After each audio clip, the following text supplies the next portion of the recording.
I'm giving myself all 10s on this. It's my prerogative as a judge. Let's see. It's kind of a rambling story I've got today, so I'll give you a little background. I live on a little street in Emmetsville that, in a cute little old house, yay Emmetsville, that I rent from a person that I'm their supervisor. So he's my landlord, I'm his boss. It's worked so far. We also, many people on my street have cats, and my landlord, Paul, has a cat, and you get free cat sitting services as part of your rental agreement. It's great. And we talk about cats a lot. So anyway, now we turn to tragedy as I tell you that about 3 years ago, my cat Tippy died. And it was a very long process. Like, he'd been a little sick and I didn't know what was wrong. And I'd gotten up at 5 that morning to cover a Penn State football game. And at some point that afternoon, Paul checked on Tippy and he was like, he sounds weird, he's wheezing, he doesn't sound good.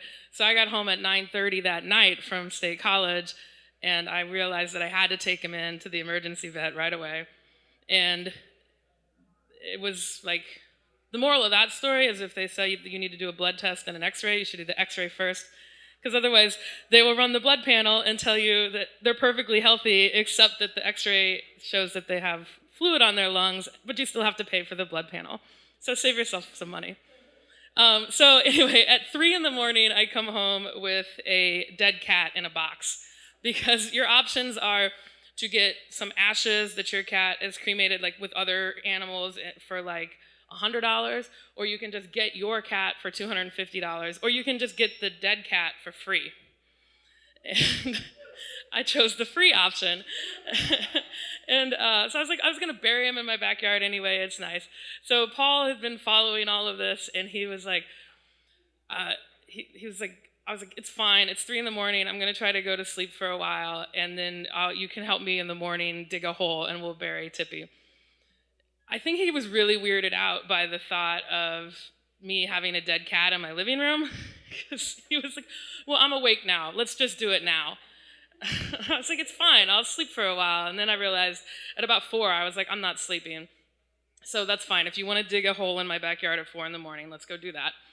So we found some shovels. I think he had just had like a little camp shovel, because I couldn't find my regular shovel and he couldn't find his because it's 4 in the morning and we're all tired.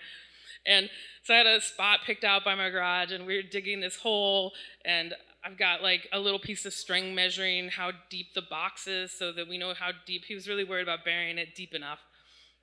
So he's out there digging this hole. I'm mostly just supervising. And all of a sudden, these floodlights turn on, and these dogs start barking.